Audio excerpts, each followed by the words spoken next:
regard, I'm going to bring up Ashley Manz, who's going to talk about what is happening here in Newark now that you may want to be part of. And then we'll move into some representatives from the city of Newark to talk about event permitting. And then again, we'll close with Jennifer Edwards, who's sitting here, who's going to present on how to create a successful event. All right, so come on up, Ashley. Thanks, Emily. So yes, I'm Ashley Manz, Chief Marketing Officer of Newark Alliance and President of Newark Happening, which is our convention and visitors bureau function. And Luis mentioned that Newark doesn't need to be promoted so much as a soccer destination. We are, but we do feel that it is our responsibility on your behalf, on the business's behalf, and residents' behalf, to market the city and really make sure that once people are here, that Newark is on top of mind. There is going to be, so many destinations, New York and places in New Jersey and in the region that are going to be vying for the attention of visitors. And again, we want to just make sure that Newark is on top of mind. Sorry, other way. Great. So therefore, we are going to be launching a bespoke marketing campaign for Newark. What you see right now on the Newark Happening website, if you go to newarkhappening.com /FIFA 2026, we have a temporary campaign website using the Welcome World branding. This is branding. If you go to the community toolkit for the New York, New Jersey website, you'll see that there's this branding that's available for all businesses to use safely. That they created especially for businesses so that they don't use the FIFA branding. We're going to step above again to create that really bespoke and compelling value proposition for visitors. So we're going to be doing our own branding, and you'll start to see that in about 3 weeks' time. So stay tuned for that. And then another, so your main resource that I want to emphasize for Newark is newarkhappening.com. That should be the place that you should be able to rely on for all things, events, grant opportunities, visitor information, and the like. Also want to emphasize that if you're having an event, know someone that's having an event, please direct them to the website and ask them to submit their event to us. We have feelers out there. We're really trying to keep tabs on everything that's happening, but it's most efficient if you submit your event to us with a flyer and information, then that means that it will be on the event calendar, and that we will promote it, and then we have an opportunity to get that on the New York, New Jersey host committee's calendar and website as well. Because again, our goal is to advocate for you. We want to make sure that we have all the information that we can then share. Another important resource is the New York, New Jersey host committee website that has a wealth of information on it. I mentioned that they will also have an event calendar. So we just want to make sure that we are knowledgeable and looking forward information to get on this website. This also has the community toolkit I referenced before that has the information on guidelines for branding, applying for viewing license if you want to stream the game in your business or outdoor events. That critical information is in there. So if anyone is interested in the World Cup, that is the first, a really important.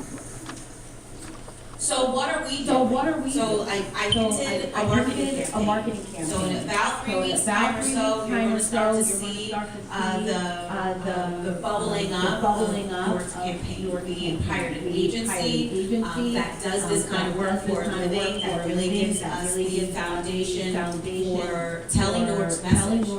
We want to communicate to both our local visitors and people who are coming from out of town, Newark's pride, the plethora of events, and really just kind of activate residents and businesses to take part in the celebration and make it your own. And so that's the spirit of the campaign that we'll be launching, and you'll see that on their website, through a digital marketing campaign, we'll be deploying targeted ads throughout the region, both to visitors, people who live here, people who have demonstrated interest in soccer. We're going to incredible technology that is there nowadays. It's really scary. How are you able to get these messages directly to devices who are interested? So we're going to be doing that. Posters, billboards, and light rail wrap that we're doing with New Jersey Transit on light rail. So a way to continue to promote the campaign, promote events that are happening. You'll see us on social media, working with local voices and influencers, and working really closely with our transportation partners like New Jersey Transit, EWR, and others. So we'll be doing a little back. So this storefront beautification, this is something that Invest Newark, we're utilizing our urban enterprise zone funds to do some storefront beautification in the Arts Education District. So Broad and Market Street, sometimes folks don't really traverse to see what else is going on in the city because of the city, because storefronts. We don't want that to happen. We don't want that opportunity, and it will be actually for as long as those storefronts we hope won't be very long. But if they are, it's not just around but there'll be arts that highlights different sectors of the community on those vacant storefronts. So we're really excited. This is a great opportunity to showcase the artists in our city.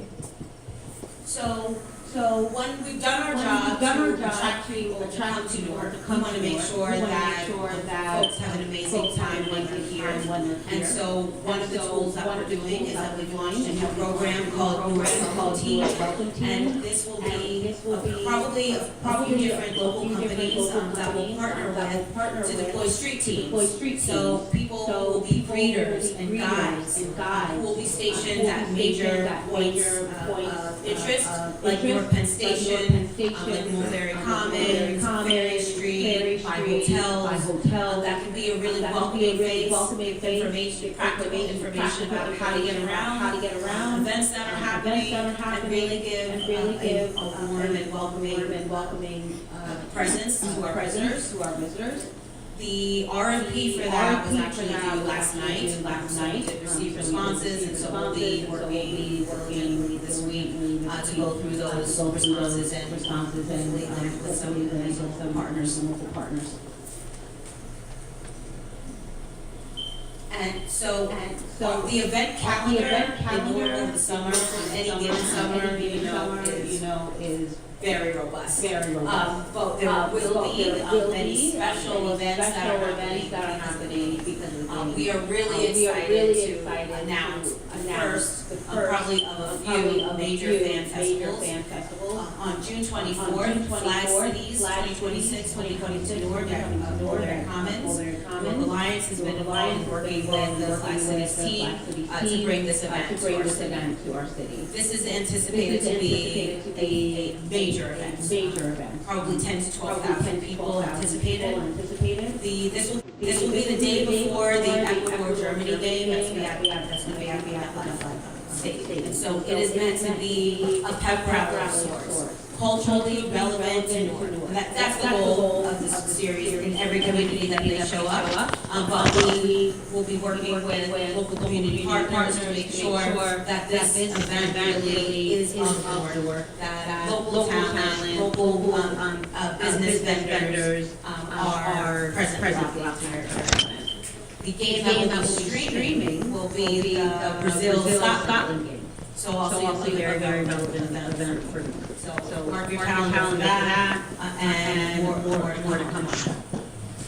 The event is working with the office on vendor application. We're waiting for that now. But there will be vending opportunities, and we anticipate that Newark-based businesses should be able to fill up every single vending spot. The varieties that we have. So very excited for that.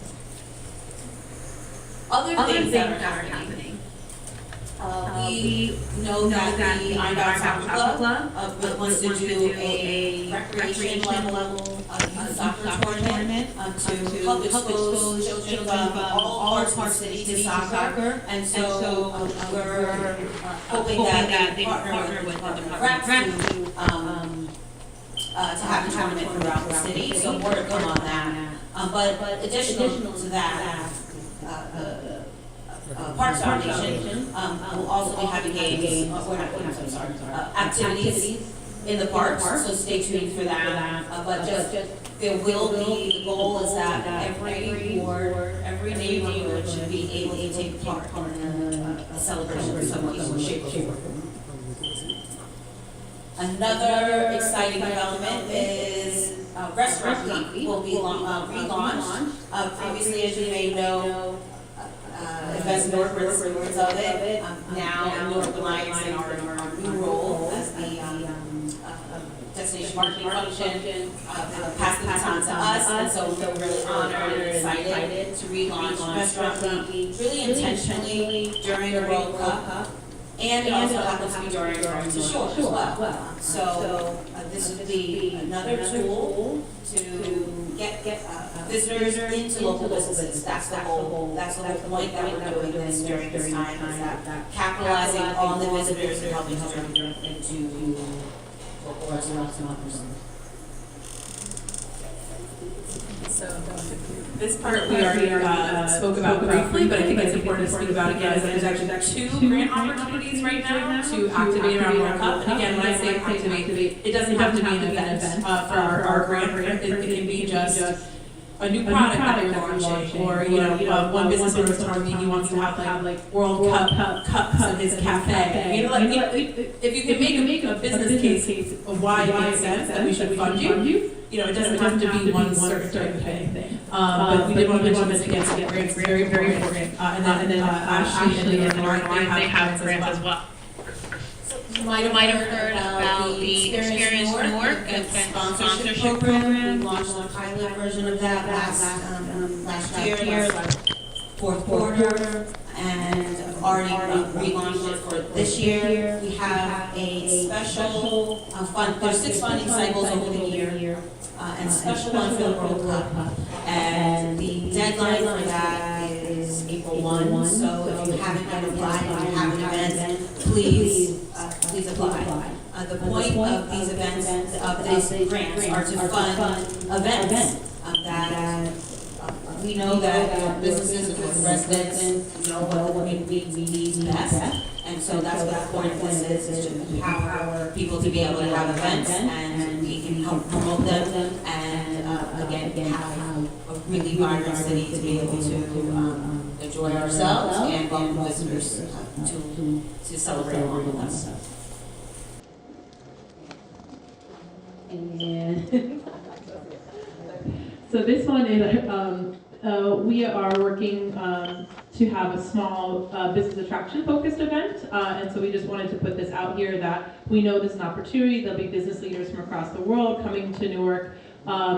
Right now, it looks like it may be a Brazilian consulting firm that's done some work in Newark before, that's interested in doing some business attraction, and so this is something straight from City Hall that they wanted us to engage with at Invest Newark. So it'll likely be kind of a small networking event at a restaurant. But more to come. This is just something, again, we're thinking about all the different potential ramifications of having an international crowd in Newark and what that could mean for our city. This is just a quick mention of a initiative that the Department of Arts and Culture, Miami Shakur's department, is working on.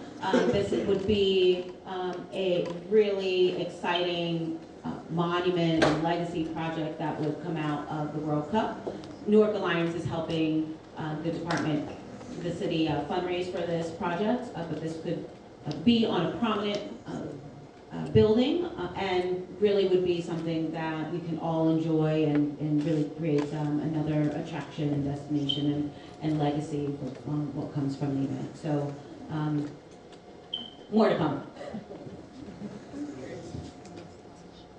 Thank you. So thank you, Ashley, so much. Everyone asks, like, what's going on? What's going on? Like, now you know what's going on in Newark. So that was very comprehensive. Please do fill out the Newark Alliance grant application. They said it's due April 1st. I was like, perfect, we can get it in front of the crowd today. So definitely do that if you're planning to host an event. That's super important. And so thank you for all the information. Next, we're going to bring up, and this is just mentioning, like, there's so many events that are happening this time period, right? And we want to know about your event. We want to add it to this incredible mix of events that are happening. So do, let them know through their event calendar. Go on that website, submit your events, make sure that, everyone can highlight it and share it. So next, we're going to bring up the City of Newark. Oops, it is confusing. All right, so we have two representatives here. We have Victoria Walker, who leads the City of Newark's Arts and Education District, and we have Tiffany Harris, who is a project manager, and they're going to talk about the permitting process for events. So come on up.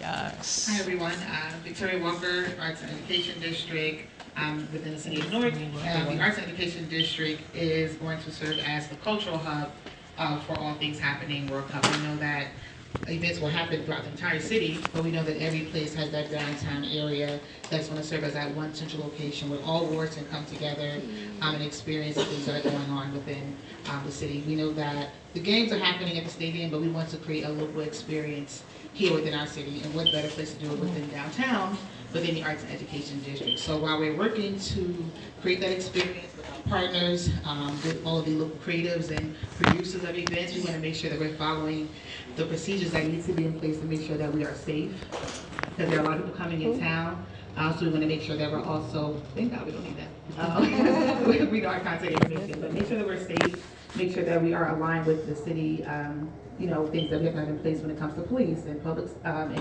also with DPW, and just make sure that we are all aligned with the mission of trying to make sure we're working together in a collaborative effort with our partners as well. So again, just make sure that you submit your events. I'm going to hand it over to Ms. Harris, who can go into more detail about permit processes and things that we offer on the city side. But the goal is to definitely form a collaborative effort between all partners, between our producers, local creatives, small businesses, and things of that nature. So look forward to being with you, we look forward to hosting you, we look forward to bringing all these great things that we have going on to the forefront of our visitors and creating that destination experience and bringing awareness to all the programs and activities that we have. So I'm going to give it over to you. Good afternoon, everyone. I'm Tiffany Harris. I manage the special event permit process for the City of Newark. And anytime you have an event in the City of Newark, and it's going to affect the streets, you need to complete a special event application. So our application is online. It's a digital application. I actually have one page here with the QR code for you guys to scan if you're interested in submitting an application for your event. You're going to create an account, and then you're going to complete the application, where it's going to ask you a few questions about your event, where it's located, if you want to close the street. All of the information on the application is great to us because everybody who needs to be a part of this event on the city's end can view the application. So police, fire, health department, DPW, engineering, everybody can see this application and they are part of the approval process. So it's important for you to get your application in as soon as possible so that all of the departments can go over the application and the approval process can go smoothly.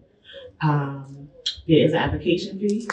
There's also fees for depending on the type of event you're gonna have. So if you want to close the street off because you want to do a party, it's just a street closure. But if you want to take it a step further into a parade, then that's gonna cost you a little bit more.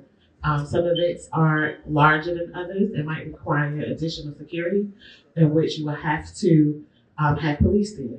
You can pay for outside employment, depending on the event, or it might be no police on-duty cops that need to be there. So it's very important for you to give us as much detail as possible, like how many people are going to attend. We don't need exact, so like an estimate, it determines if your event is a smaller event or a larger event. What street you want to block off between what street and what street. So the police need this information so that they can make sure that your event is safe. And that's the most important thing, is that you want every event to be safe. If you have any questions concerning the application, When you've completed it, feel free to reach out to me. I can give you my card, help you answer your questions, so you can get your application submitted.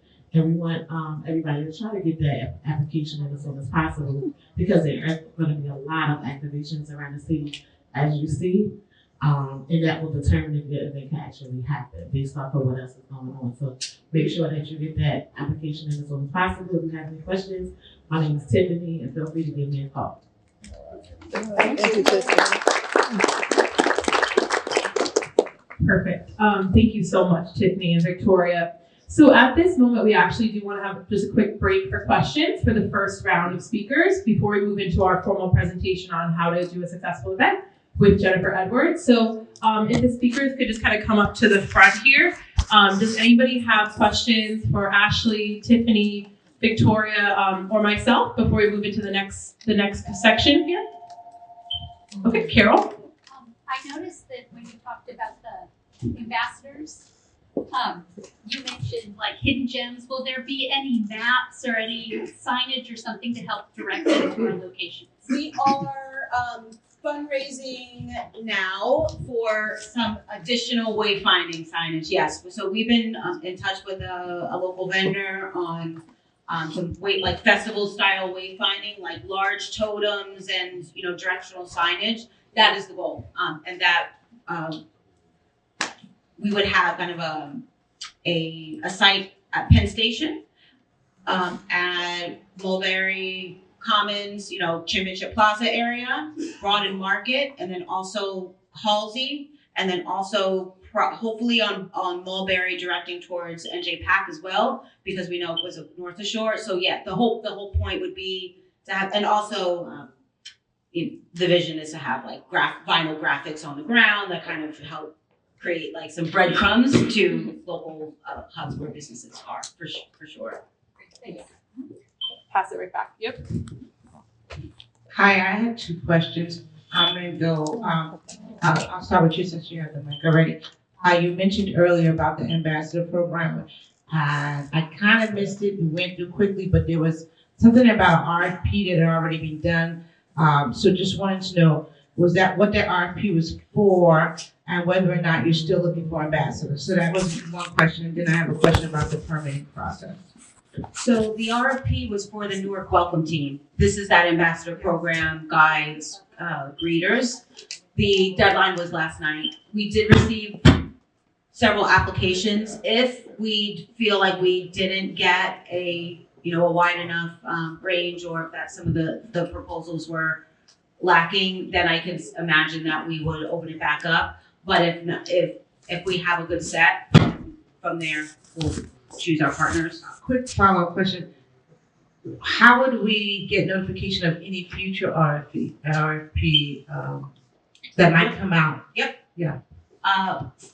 Follow Newark Happening on Instagram. That's at Newark Happening.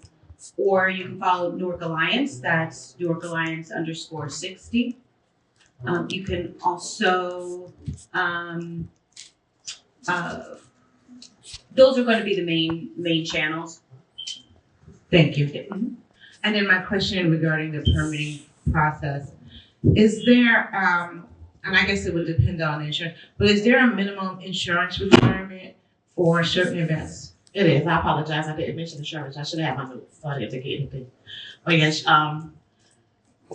you do need insurance. If you are a small business already with a brick and mortar, you have insurance because you're running a business, and you would just need to provide us with a certificate and $1 million to answer your question. So at least $1 million coverage. Yes. If you don't have a brick and mortar, or you're not a business owner and you are a community member, because they get taxed too, am I right? Then you need to get insurance. There are agencies that can provide you with the insurance for the day. And if you give me a call, I can refer you to some agencies that can assist you and help you out. It's not as costly as insurance now, because insurance sounds like money, but depending on your event, you can get assistance with that. I just want to add too, that's why we also encourage partnership with local businesses. so that that's one less thing you have to worry about. If you go to a local business who then may want to activate some of programming in that business, we do encourage you to do that as well, to partner with local businesses if you want to have an event inside. Because I think one of the Alliance grants are for indoors only. So just make sure you read the terms of the grant opportunities so that you're not planning something and you can't really apply for it. So just make sure you go through those fine print things. Yeah, that's a good point. That event, the reason for that is because we knew that there's going to be high demand for outdoor events, and we didn't want to add fuel to that fire. But we also have a mission of making sure that the visitors have reasons to go inside businesses. So that's the thinking behind that requirement. Shut it off. So I have a question. I have a small business. I'm a photographer and videographer. I wanted to know what should I do to register to get considered as a photographer of the events that you are promoting today. I'll give you my card, and we should just be in touch. Yeah. Great, thank you. I got a question. My question is Tiffany. We want to do like an outdoor, a block party type style event outdoor with the T parking lot that we want to use. We want to be able to close a certain street that's in front of our business. I saw that we got before 31st. Now, how long usually do we need? Like, let's say I want to do this event. Like, I didn't even know it was I had to March 31st. Do can I apply for tomorrow type thing to get it in before for May, June? That's so quick, like thing. Absolutely. Hello. Okay, absolutely. I'm gonna say get your application in as soon as possible. You can get your application in because you know you're gonna have an event and you know the date, but then the details might change a little bit. That's fine. Give me a call. At least we know that you're planning to have an event on this date. Also, did you say like a watch party? Correct. It will be open for the game. Right. So I think you make sure you check out the website because they have information about how to watch parties. So you want to make sure you get that information. Right. If you want to get a viewing a license to to view the game, you. Well, we have the license. We have you have the the license. Okay. for the restaurant because I guess we purchased the game pack, right? Something like that. We're allowed to show it. Okay. Oh, good. But even for a viewing, you need to also apply with the FIFA. Because depending on the number of people, they will do it for free if it's less than 150 people. But if it's more than 1,000, even if you're doing that for free, you need to get a permit from them. Basically, they don't want that you benefit from open signal because that would be open. But the reality is that's why we are doing something just on legal, because with them, you need to make sure that you are doing the right thing. You don't want to do something trying to benefit and getting sued or getting penalized for doing something, right? That's the main idea. So we have time for 2 more questions. Yep, someone's over here. Just to answer the question that the gentleman was asking before, if you're going to do a special event and you wanted to do a street block off to close off as well, would that be inserted in your application or would that be a separate application process? No, that is the special event application. So it's going to ask you if you're going to impact or modify a street or a sidewalk, anything. It's going to make sure you say yes, and then it will ask you what street, between what street and what street, what date, what time will you set up. It asks you all of the details about that street that you want to block off.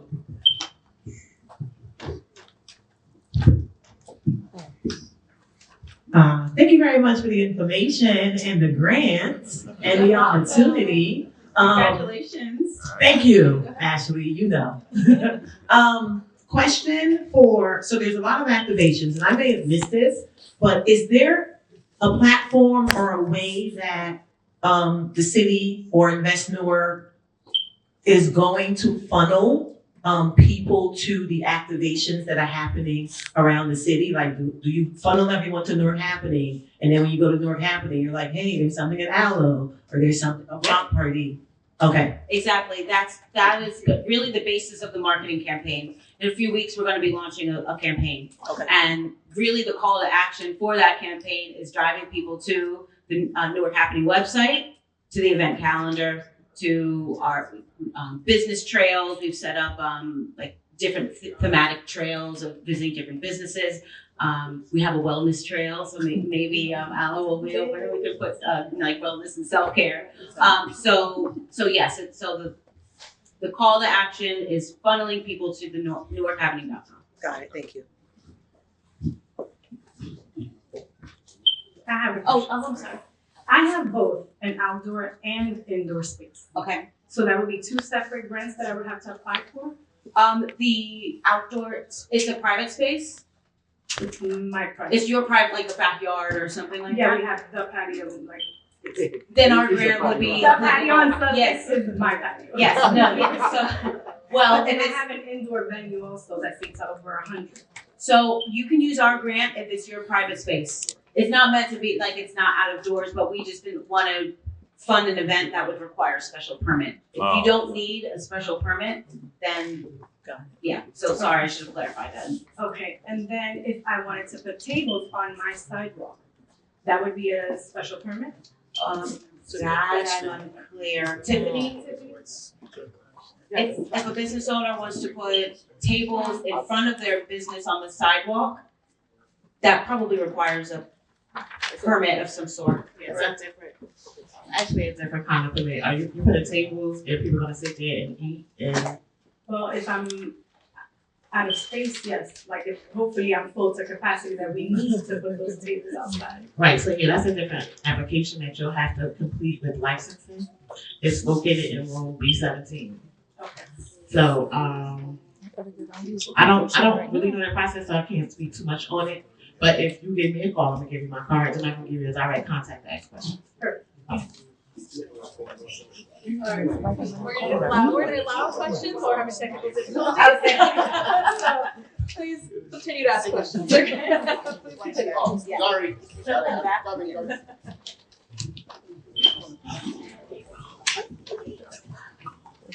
Yes.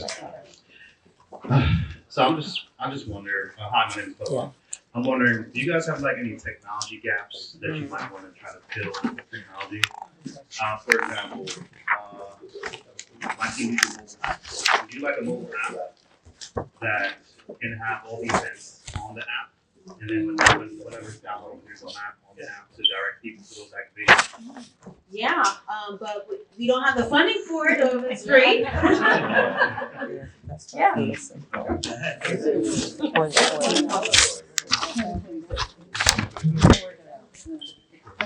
Yeah. So you were talking earlier on and you were mentioning businesses located in downtown area. What if you have a business that's a little bit further down from downtown? So yeah, our grants are meant to activate all parts of the city, not just downtown. Okay. Yeah, we want to see all neighborhoods active. And you also mentioned something about the beautification project with the empty spaces. Oh, yes. So if you have an artist that is New Jersey based but does not live in Newark, can that person apply for it? Oh, so that program is especially for the UEZ. So that program storefront is for downtown. So it is a special footprint of space of businesses that can qualify. So the artists have to be a Newark resident. Oh no, the artist. I mean, they probably will be, but Yeah. sorry, I thought you meant the storefront. Yeah, so the storefront project? Yes. Yeah, so that project is being managed by Project for Empty Spaces, and the city of Newark, Fahimi Shakur is working with her to identify the artists. So I believe most of the artists will be from the city of Newark. That's how they work. That's how they operate. That's why we've chosen them. So we can get your contact information and see how we can fit you into what's happening. It's not launched yet. It's still being planned, but it is happening. Yeah. Mm-hmm. So definitely we should get your contact information. So I think we need to move into the next part of our presentation. We're having a little bit of technical difficulties, so hopefully, but Jen's a pro. I'm not worried. she's gonna move us through this presentation regardless. She's amazing, but we really wanted to bring in. We've worked closely with Jennifer Edwards for a long time. She can introduce herself and talk a little bit about who she is and why we've asked her to speak today. But we know a lot of people are planning events. Again, our grants are not specifically tied to events, but we know people are planning events. And so we want these events, particularly if we're attracting international visitors, hopefully people that become repeat visitors to Newark, for these events to be very well executed and successful for you.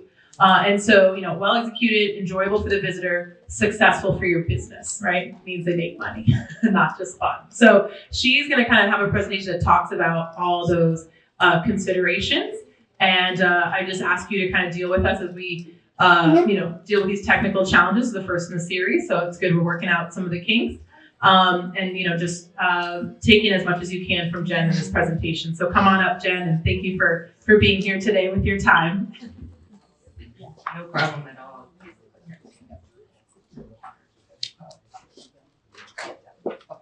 All right, perfect. Thank you for that, Emily. Like Emily mentioned, my name is Jen Edwards. Among many other things, because some of you may know me for other stuff, among many of the other things, one of the main things that I do is that I help brands by creating strategic and experience-driven events for those brands and for communities as well. And so I've worked and I've curated events across large global brands like L'Oreal and PepsiCo, but I've also done it for small local businesses like Brownell, Newark Alliance, Invest Newark. I recently did the Newark Winter Village Holiday Market, which lasted, I think, 60 days, as well as Festivals United Newark. And so I work on events that happen for 30 people over across an hour, 2 hours, to events that have 30,000 people across 60 days, to events that lock executives in rooms for 5 days straight. So it really does run the gamut. And I feel as though I probably have experienced every single thing that can happen with an event. Not this though. This is good. So we'll see if they get the breaker up. Yeah, you're so pretty. I really appreciate the presentation. Thank you. So today we actually are going to walk through 3 major steps that you will need to follow or implement in order to have a successful event and to really capitalize on this global moment that's happening. I broke it down into 3 sections just to make it easier. So number 1 is going to be about defining it. Number 2 will be about designing it. And then 3 will be about procuring it. So the first step, and this is the step that everyone wants to skip every single time, regardless of who you are and what level it is that you're at, people are never ever going to define it. Everyone feels as though they already know what it is, they can execute it, it's fine. But it's super important that you take the time to actually understand what your vision is so that you can execute it, but also so that you can share it with other people who will help you execute it as well. I always do any project by starting with a mission statement. That mission statement actually becomes a guide for every decision that you make. So anything that you're doing, you go back and you reference your mission statement. Oh, you want to add horses to the event? How does that apply to my mission statement? It's outside of it, you get rid of it. This keeps you grounded, this keeps you focused, this keeps you in budget, and it keeps you aligned with your vision. So we're going to talk through the mission statement parts, which are going to include what, who, why, and how. So the first is, I think I turned it off. Hello? Hello? We can hear you. You can hear me? Okay. So the first is what is the overarching event? What are you doing? Are you doing a watch party?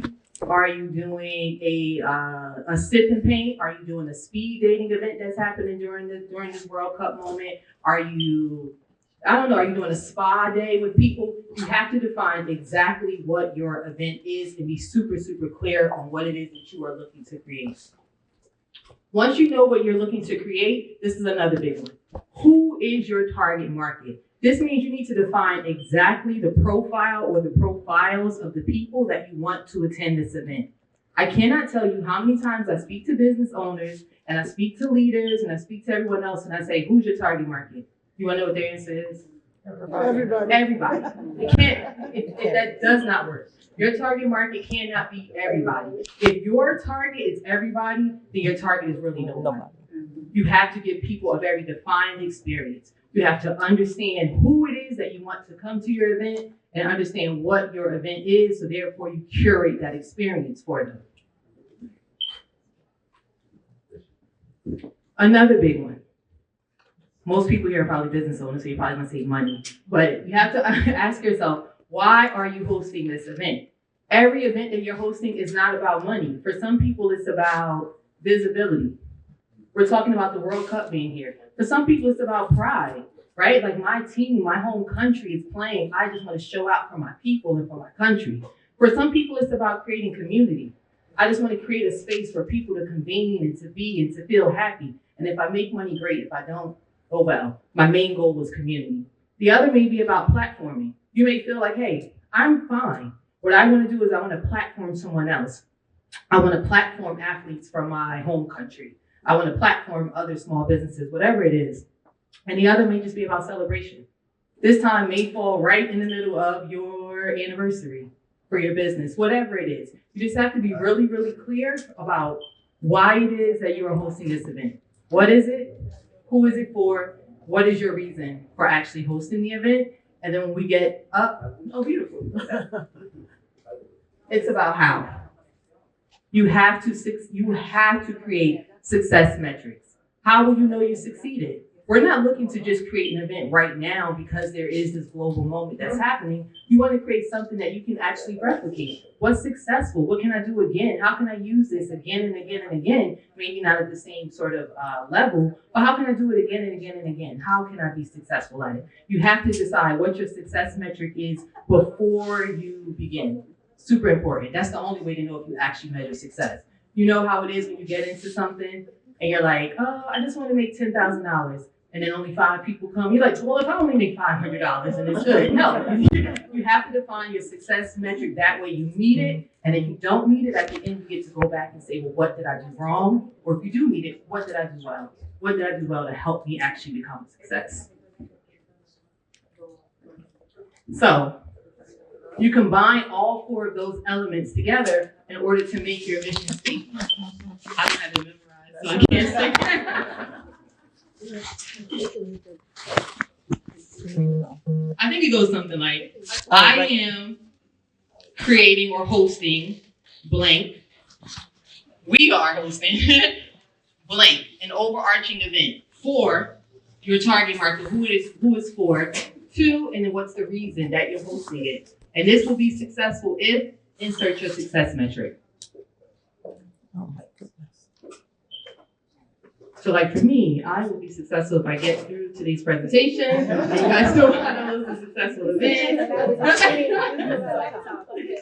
You want to do it? Okay, I'll do it that way. Okay. Do you have enough power for your event? Right? For real though. That's a good lesson. Do I still use this to do it? Yeah. Yep. Okay, all right. It's a beautiful example. So one example that I wanted to show is, does anyone here? Oh yeah, sure, you should. Thank you, babe. You're going to combine those 4 elements, and I'll show it. Well, I was going to show it again at the end, but we are hosting a what? Overarching event. Insert whatever your overarching event is. 4, insert your target market. 2, insert your purpose for doing it, and this will be successful if, insert your own success metric, right? So an example I want to give is, I'm pretty sure most people here, or if you haven't, you've heard of the Brown Mill Block Party, which is probably one of the city's most successful block parties that we have. Last year, I worked with the team to actually organize it and strategize it and to actually plan the event. This is an event that draws 10,000 people. Every year it's increasing more. I think last year, probably around like 13,000 people. But it is an event that gets bigger and bigger every single year. And as you can imagine, it can get very much so out of control, right? Not in a bad way, but in terms of planning.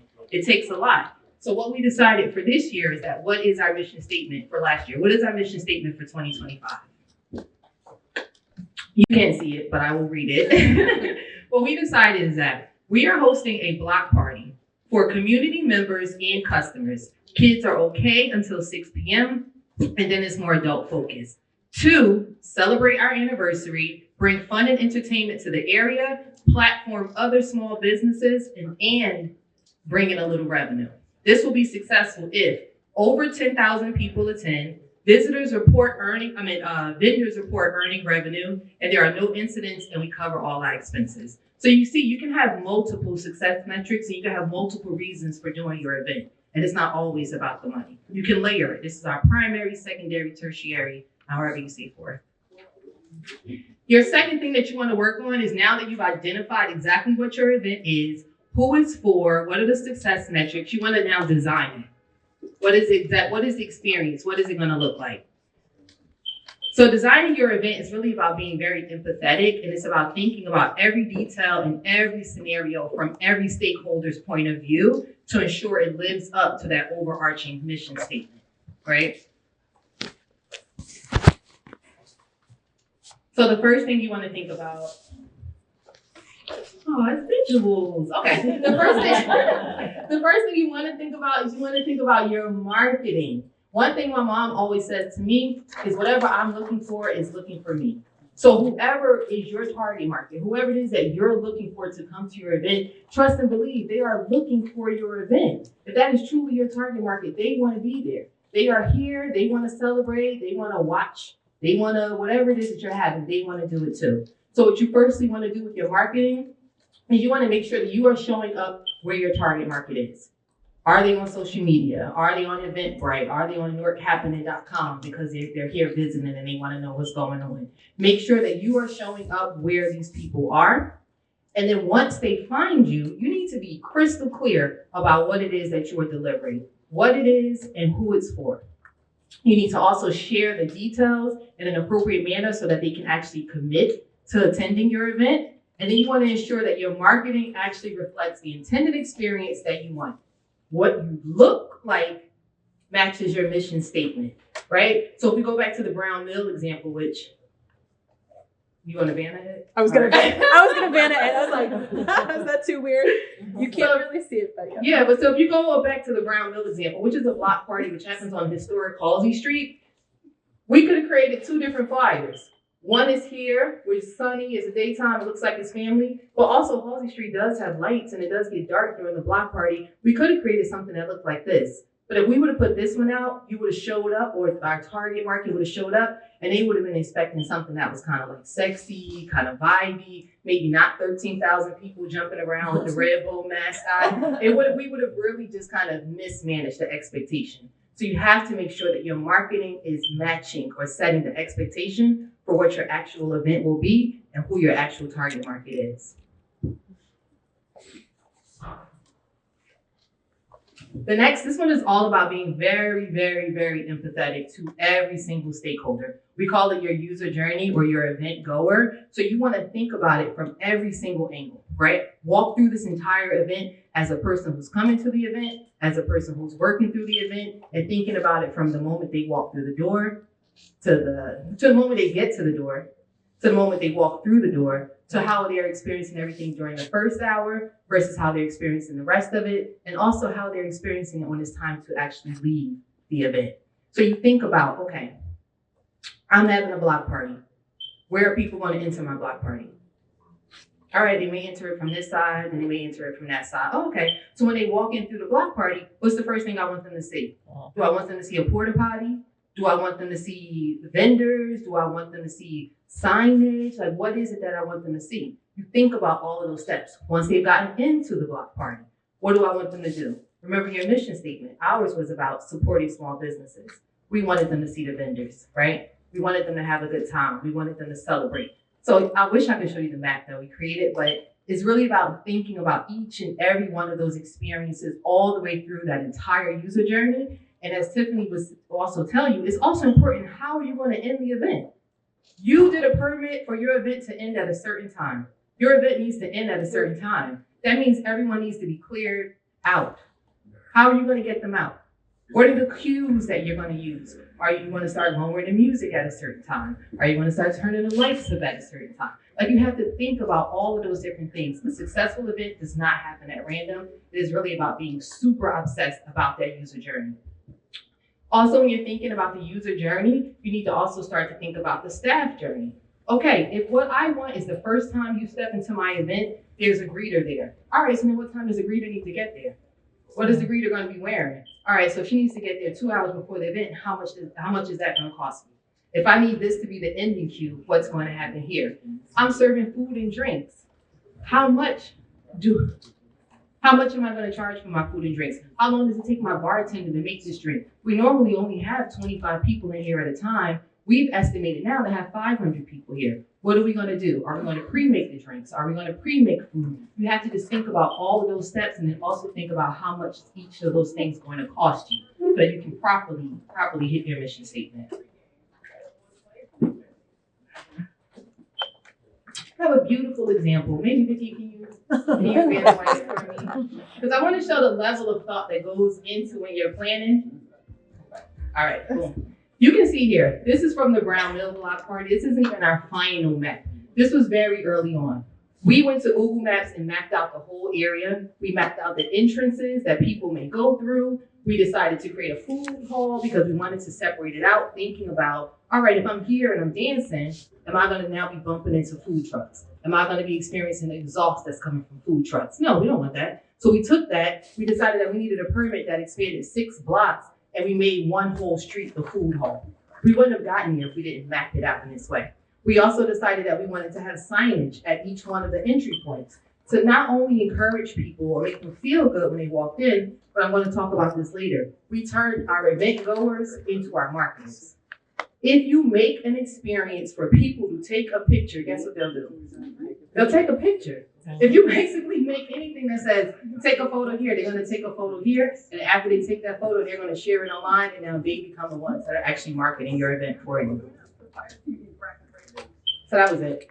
And then actually making it shareable or doing something to turn your event goers into your marketers, it does not need to be big. It can be printed napkins.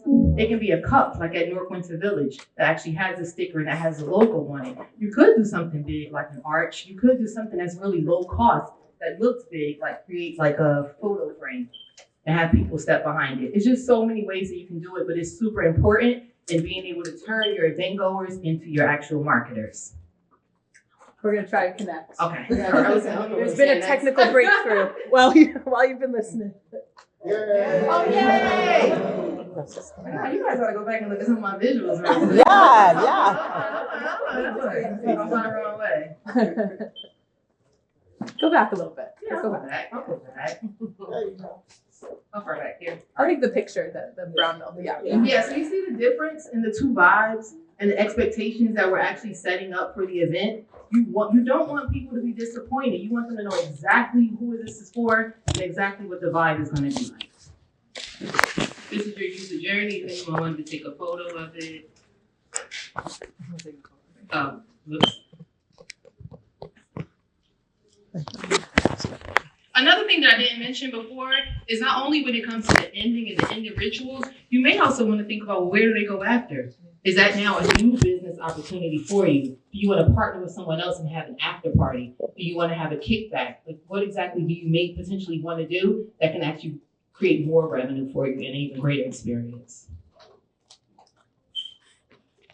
This was our illustrious map and planning that we did when we came down to the Brown Mill Block Party. And like I said, just looking at every entry point and then just thinking about, oh, okay, so if I came in right here and I got stuck at the stage and then I got food, I would never ever make it down here. So then you start thinking, well, then I have to create a draw to come down here. So then we brought in Red Bull and they created like a whole soccer activation, but that was only through, and this wasn't the final version, because we're going to talk about permanent later and insurance later. We actually had to move some stuff around. But the idea is about being super empathetic and just thinking about every single detail. Yeah, I can go on and on about this. This took like weeks. I noticed you changed the stage to 1 year you had the stage facing, and the second year you had. It was down here, right? I forget the name of the street. But it used to be over there. But then when you're thinking about the user experience and the fact that we expanded to 6 blocks, now you have to make it into a more centralized location. And then that also helps the flow of people go down to the food and go down to the other areas as well. So stay tuned for what happens this year. Thank you.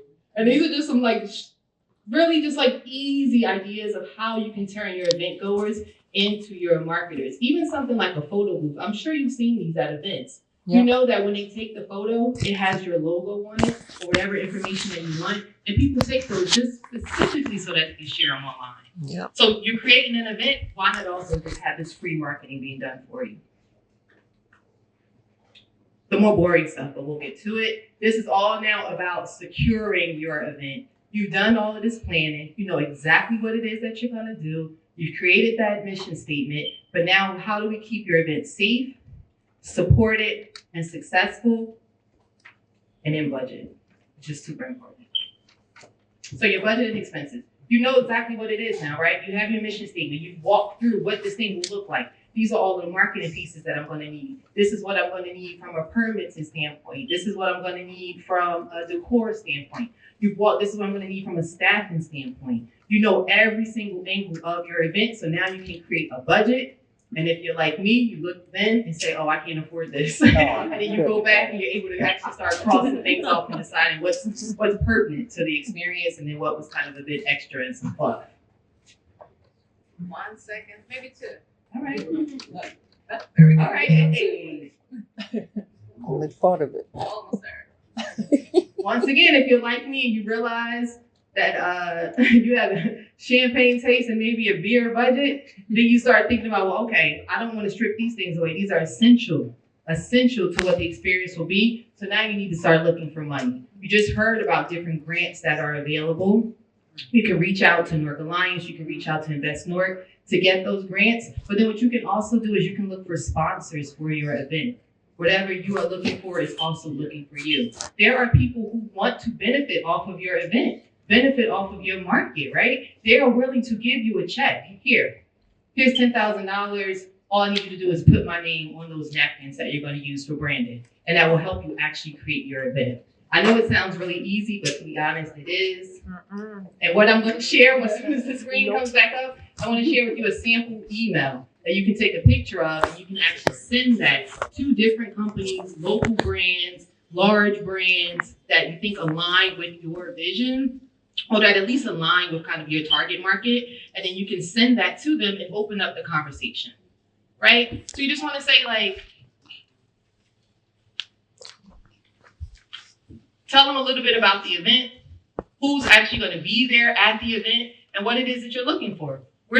Make it sound exclusive. We're seeking a select group of brands to partner with, you know? And that's how you can begin to get sponsorship money for your event. Now, you're going to have to take it a step further because once you pique their interest, they're going to be like, oh, okay, let's hop on a call. And when you hop on a call, then you need to start talking about some of your exact needs, but that's really, really easy to do because you have your full and fleshed out budget and expenses.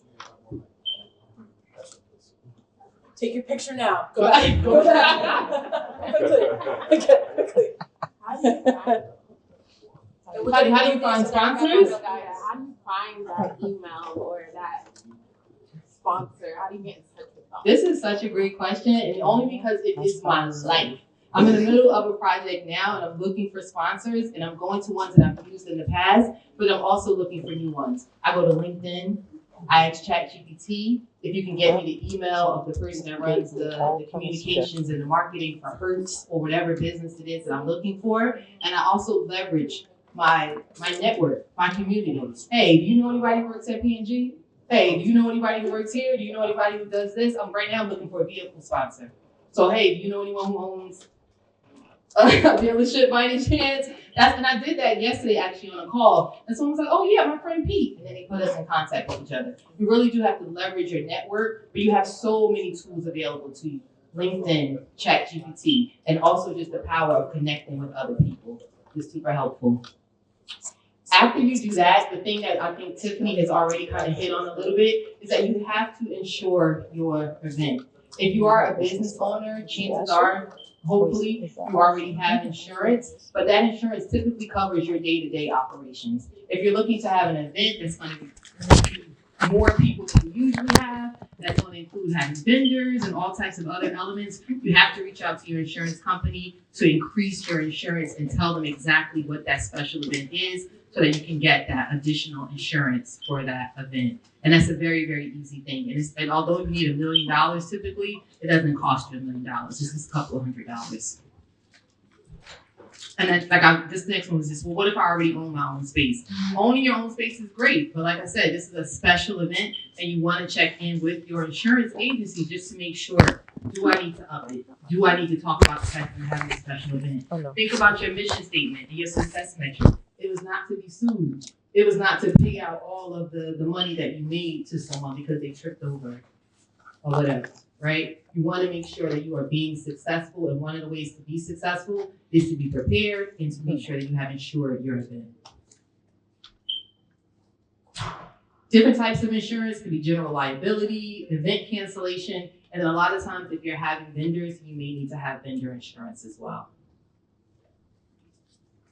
So that's it. I have an event checklist for you guys, and I would love for you to be able to take a photo of, but I don't think we're going to have it up. But if anybody wants you to take a look at the laptop, and you can take a photo. We're going to be sending out that presentation. Oh, so that good. you're definitely going to be receiving Okay, it. good.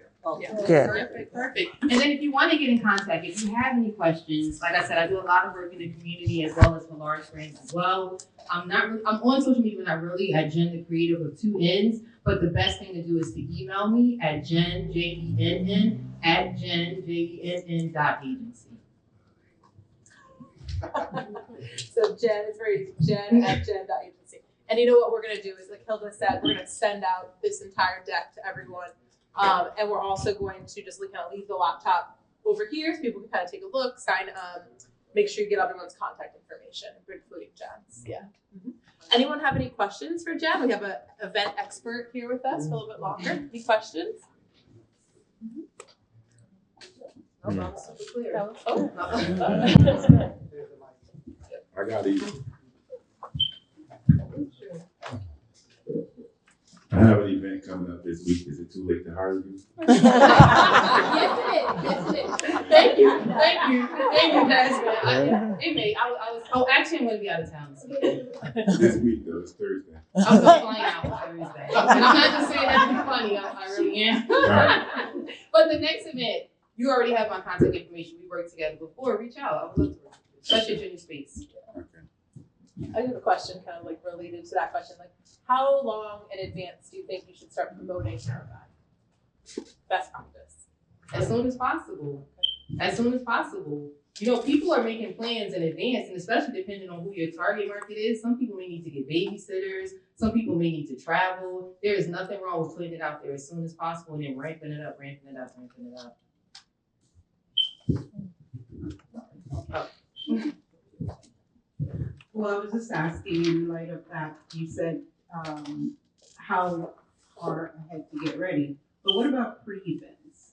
Because are we just waiting during that time with people, or should we kind of do little pre-events before? Sure, of course. I mean, whatever you want to do, get people excited, get people looking at you as a place to go to once FIFA is actually here. So I think it is amazing to do pre-events. I don't know what your business is, but you could do all types of things around it.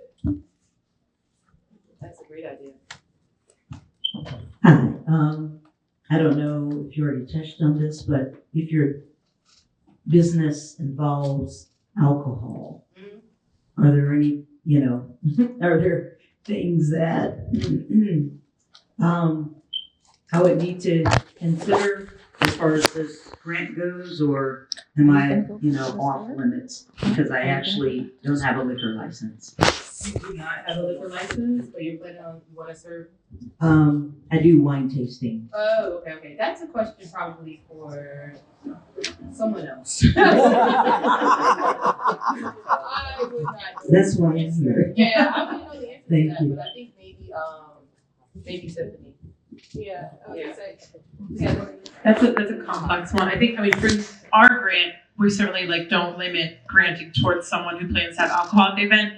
There is because of the use of funds, source of funds, we have a statement about lewd businesses, nothing lewd, we can't fund. It's just something that goes into all kind of state grants. Not that anyone would do that anyways, but that's kind of the only like limitation we have. You'll see like a little disclaimer.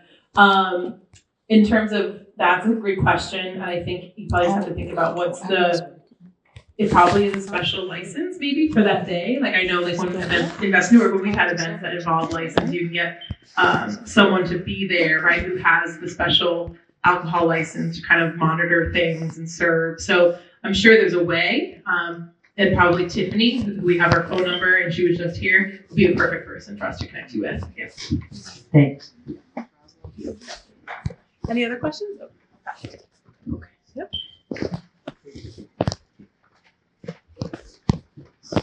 Thank you. I'm not sure if you can answer this, or I don't know if Ashley's still here or who is. If any advice about when to schedule a non-watch party event if you want to attract people who are going to be coming to Newark, like from out of town? Should we be looking at days around the games that are going to be at MetLife? Should it be the day before? Or is there any kind of sense of when, what are the waves of people and when would be good to have an event? I think that probably is more so of an Ashley question. I can speak a little bit because I did work with some event programming when we had the NCAA final games here. And so what we were encouraging businesses to do then were to be on the off days, before games, after games, and on the days where there weren't any games because people were here and staying in hotels. They were actively looking for something to do. So really kind of giving them something to do. Remember, your target market, whatever you're looking for is looking for you too. So giving them something to do when they're not actually attending a game or watch party. And I would just add to that too. So part of the reason for the event calendar that the Newark Alliance has kind of launched is so that people can see like what's going on each day. And so, there might be an event that you don't think conflicts at all with the attendees for your event. And of course, there's a lot of people that we can draw from, but at the same time, you don't want to purposely conflict. You're doing a glass blowing event and someone else is doing a glass blowing event, which would be very straight, but at the same time, that would be bad. So do look at that event calendar, both for putting your own event out there, but just seeing who else is doing events so that, you can potentially find kind of your own slot.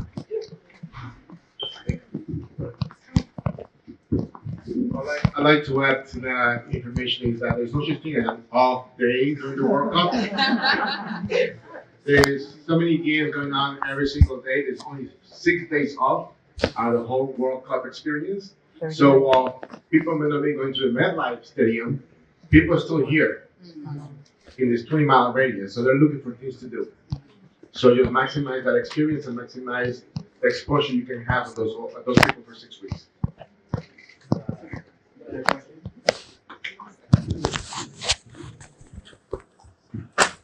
All right, me again. What do you suggest for collaborations, right? I have a service business, and this is just a one-off because I like kind of going off and doing things a little different. So what do you suggest for collaborations? Because I don't want to throw an event, but I'm open to partnering with creatives or other people or businesses that are putting events together and add whatever I can. What does that look like when it comes to grants? And what does that look like when it comes to strategizing a strategy to build out those events? I'll let Emily talk about what it looks like with grants. So So I think what I would recommend is identifying who that partner is before applying for the grant, and then going in on that grant, right, maybe together. So I think if you look at the grant application, and we have a QR code right here. Hilda's bringing them up. The QR code to the grant application is literally right there in the middle one. You can see the questions, and there is a level of specificity that we're asking in the questions. And so I think, saying like, I plan to partner with the business would be like, right? Because some people are going to be saying like, I have partnered or I am partnering. And so, it's not a rolling application. They're all going to come in by April 20th. We're going to look at them all together. And so speed sometimes, I think sometimes people just want to be fast and submit something without too much thought. But there's some people that are sitting there writing, 300 words maximum. So I think get as much in place before you can, and then if it doesn't come, you don't get the grant, and you can't do the event. That would be unfortunate, but you started that conversation already. I think get as much done as you can before you submit, so that it seems to the readers, like this is really happening and they've really thought it through. Got it. Thank you, Emily. Absolutely. Just keep in mind that it's two type of corporations that are willing to support these activities. The ones that are already official sponsors of the World Cup, they already spend a lot of money. They are trying to do things like Bank of America, like those big entities. They are scheduling activities almost every week or every other week before the World Cup and during the World Cup. And the other entities are the ones that didn't qualify for it. But they don't want to miss the opportunity to do something. And I always say, if you do the work, money will follow the work. We are not here by coincidence. Right. We have been doing this for 2.5 years until like a month ago that Invest Newark reached out and we are here today. But if you don't do nothing, it's very rare that someone will knock your door and offer you something. You know? Because people complain, no, you do too much. Listen, and we are not able to accomplish everything that we want, even doing everything. Now, the other thing is, the main difference is that Newark is the most cosmopolitan city in New Jersey. You have a fair advantage between other towns. Right. Why?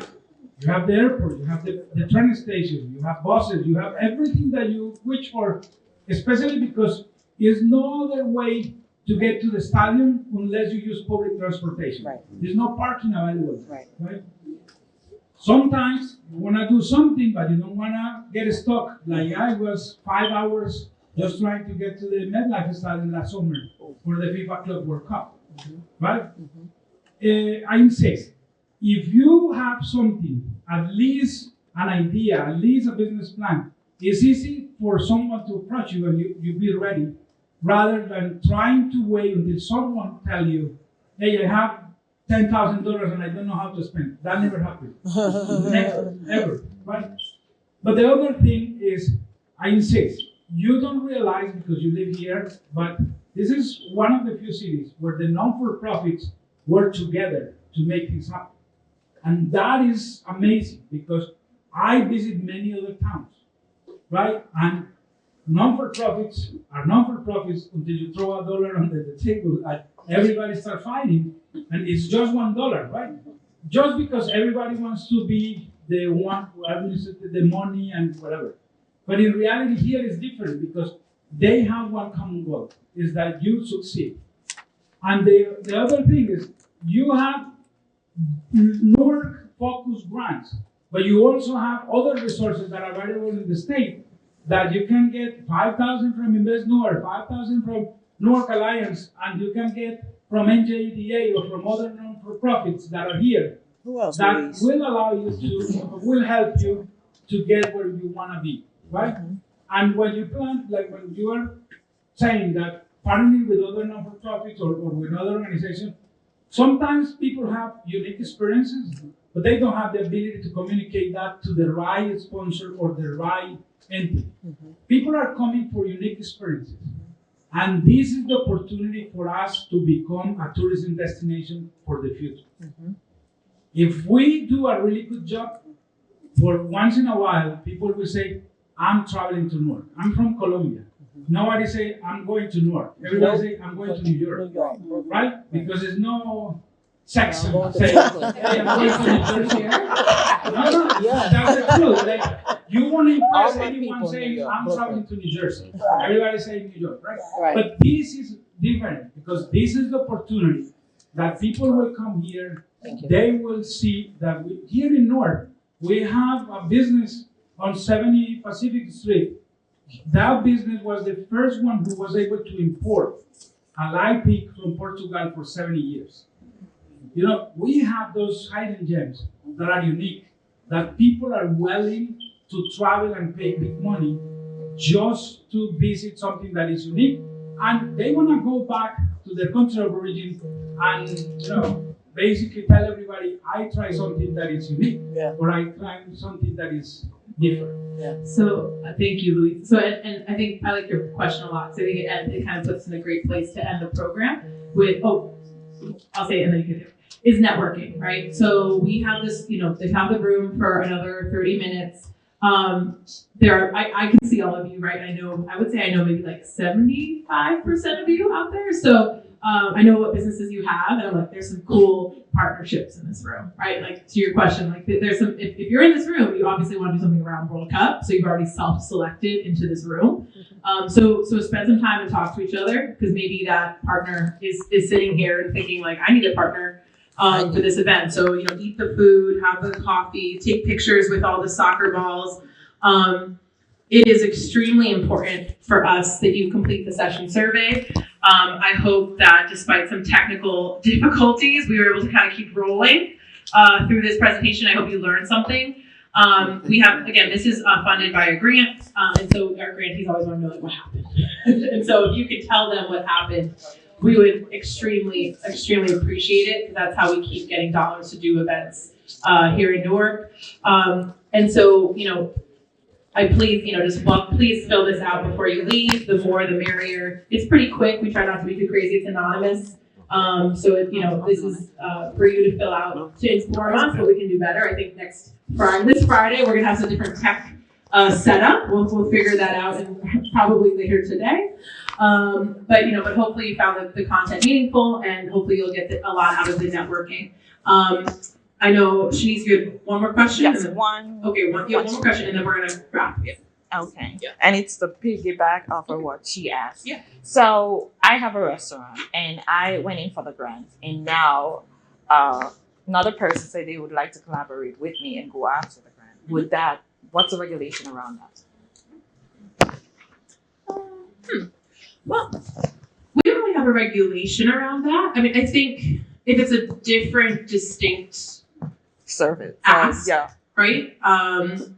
Then I think it's fine, right? Because we could assess, both applicants. They're both different, right? We certainly don't want to just review the same business submitting over and over again, because no one's got time for that, right? But if you have something completely different with a different partner, I don't think it hurts to ever apply if it's something substantively different that you're applying for. Okay, so with that, we're going to wrap. I want to thank the Statewide Hispanic Chamber. I want to thank Louise. I want to thank Jen, who did an excellent job. I want to thank my team, Hilda. Everyone that's here from the state, Danilo, has been amazing. Please fill out that survey. Submit your permits if you need to. Okay, we brought them here today from the city specifically to support and make sure that you're aware of that need for permits and those deadlines. Complete your grant applications and come back for more trainings. We have, again, 3 more sessions. Some of them are kind of very specific, like the legal one, and then the one on Friday is a little bit broader like this, but again, on statewide resources, and then we close with that marketing. So please do come back and just stay in touch, right? I think a lot of you are already connected to Invest Newark in some way, but if you're not, please, you're gonna get an email from Hilda with her contact information. Add it to your address book, sign up to follow us on Eventbrite. Let's stay connected. This can't be our only touch point with you. Okay? So thank you all so much for coming, and please network, eat, and meet each other, take some pictures, and enjoy the rest of your day. Thank you.